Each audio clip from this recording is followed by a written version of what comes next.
एक साधक ने महर्षि रमण से पूछा कि महर्षि, स्वप्न तथा जागृति में क्या अंतर है? तब महर्षि ने कहा, स्वप्न में मनुष्य अनेक देह धारण करता है और ऐन्द्रिक संपर्क का स्वप्न देखते समय वे पुनः उसी देह में प्रविष्ट हो जाते हैं। तो महर्षि, आनंद क्या है? क्या इसकी स्थिति आत्मा में है अथवा दृश्य में अथवा देखने वाले में या दिखने वाले पदार्थ के संपर्क में? पर हम अपने व्यवहार में आनंद का अनुभव नहीं करते। वास्तव में इसका उदय कब होता है? जब हमारी इच्छा की वस्तु अथवा उसकी स्मृति से हमारा संपर्क होता है तथा जब हमारा अवांछनीय पदार्थों अथवा उनकी स्मृति से संपर्क हट जाता है, तब हम उसे आनंद कहते हैं।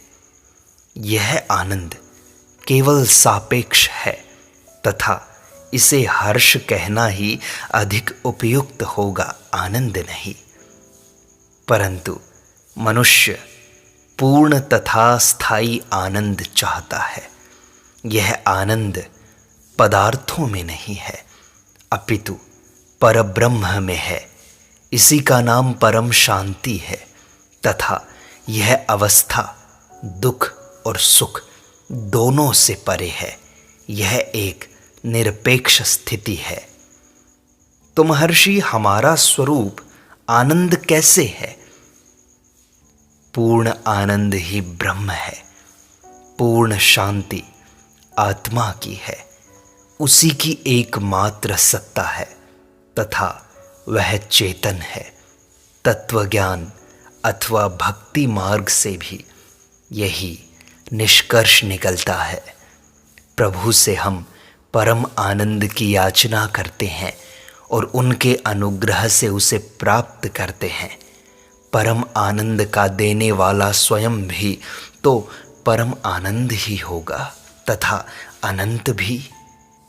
अतः वह इष्ट जो ईश्वर है, अनंत शक्ति तथा परम आनंद का स्वरूप है।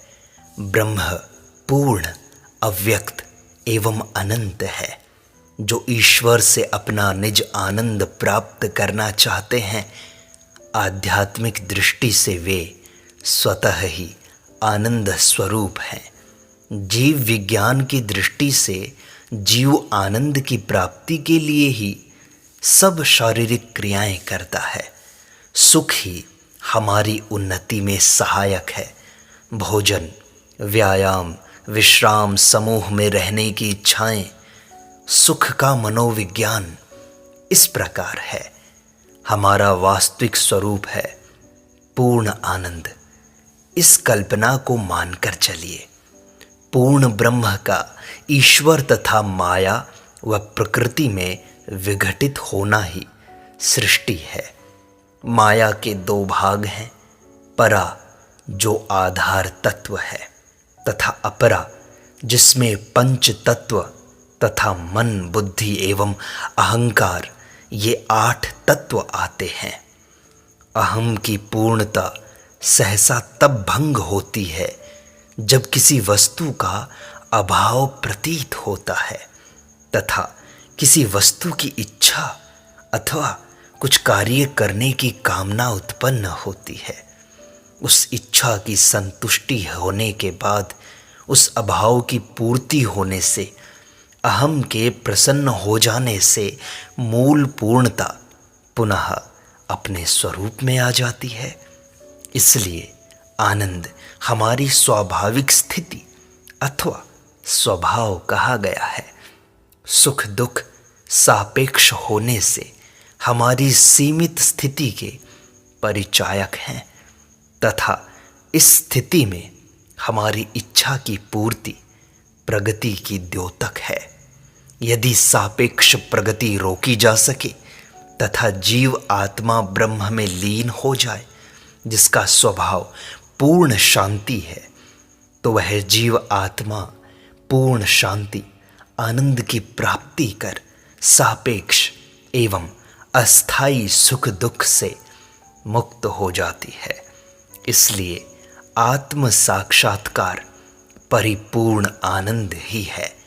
यह आत्म साक्षात्कार असीमित ज्ञान दृष्टि है, परोक्ष अनुभूति के ज्ञाता के रूप में नहीं। यही सर्वोच्च आत्मसमर्पण है। संसार दुख है। महर्षि, तब संसार इतने अधिक दुखों से परिपूर्ण तथा विकारयुक्त क्यों है? ईश्वर इच्छा। तो ईश्वर की ऐसी इच्छा क्यों हुई? इस बात में कोई तर्क नहीं दिया जा सकता। उस परिपूर्ण ज्ञानाधार असीम सर्वशक्तिमान पर किसी इच्छा अथवा किसी लक्ष्य की प्राप्ति का आरोप नहीं किया जा सकता। जिन क्रियाओं का उसकी सत्ता से संपादन होता है, उन क्रियाओं से ईश्वर सर्वथा अछूता है। इस संदर्भ में सूर्य तथा सांसारिक क्रियाओं का उदाहरण दिया जा सकता है। उस एक मात्र के अनेक होने से पूर्व उस पर उत्तरदायित्व अथवा प्रेरक का आरोप करना निरर्थक है, किंतु होने वाली घटनाओं को ही ईश्वर की इच्छा मानकर ईश्वर की स्वतंत्र इच्छा के प्रश्न को हल किया जा सकता है।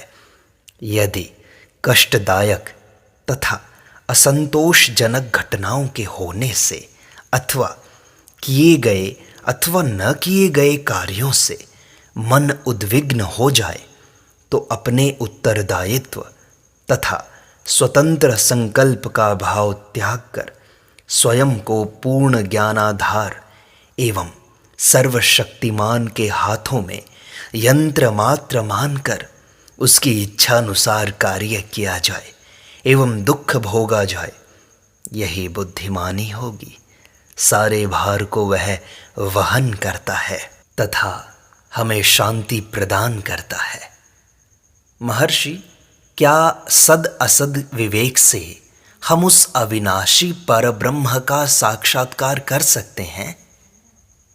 सभी सच्चे साधकों एवं साक्षात्कार करने वाले महापुरुषों द्वारा निर्दिष्ट तथा अनुभूत बात तो यह है कि केवल ब्रह्मनिष्ठा से ही यह ज्ञान तथा साक्षात्कार संभव है।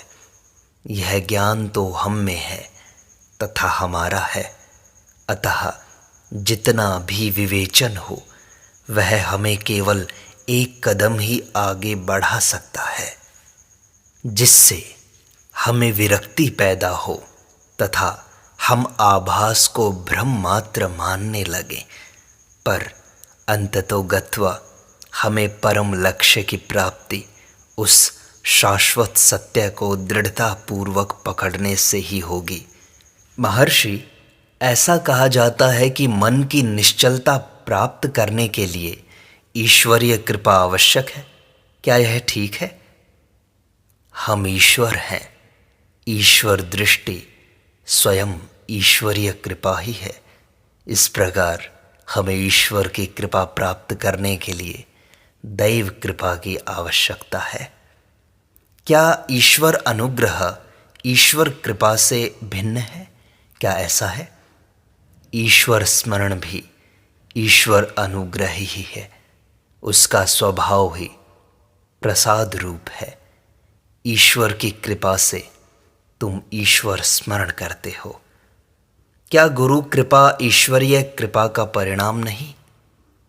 दोनों में अंतर क्यों करते हो? गुरु भी ईश्वर ही है, उससे भिन्न थोड़े ही है। जब कभी सत्याचरण का प्रयास किया जाता है और आत्मा पर ध्यान एकाग्र किया जाता है, तभी कुछ रुकावट तथा गिरावट आ जाती है। इसका क्या उपचार है? अंत में सब ठीक हो जाएगा।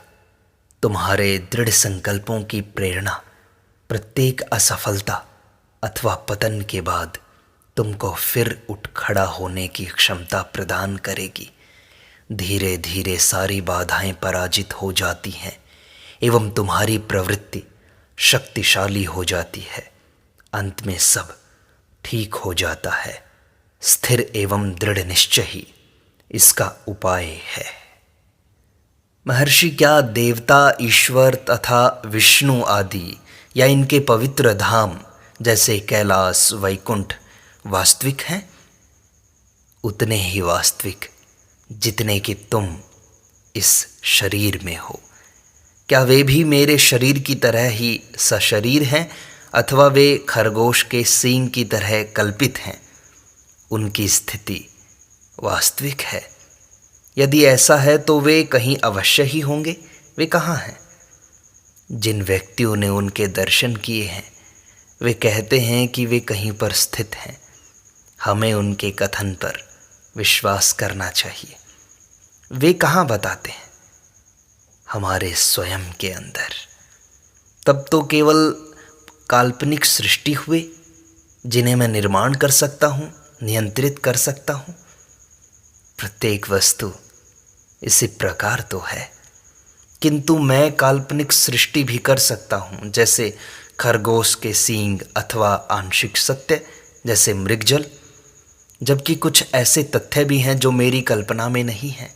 क्या देव, ईश्वर, विष्णु इसी प्रकार हैं? हाँ। क्या ईश्वर प्रलय के अधीन है? क्यों? मनुष्य ही आत्मभाव के फलस्वरूप प्रलयातीत होकर मुक्ति लाभ प्राप्त कर लेता है।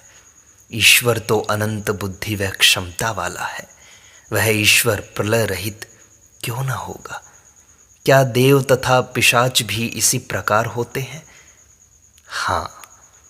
हम चैतन्य का ब्रह्म चिंतन किस प्रकार करें? केवल उसके अस्तित्व के भान से। क्या उसे आत्म प्रकाशमान माने? वह प्रकाश तथा अंधकार दोनों से परे है। मनुष्य दोनों का अनुभव करता है। आत्मा ही जीव को प्रकाश एवं अंधकार अनुभव करने का ज्ञान प्रदान करता है।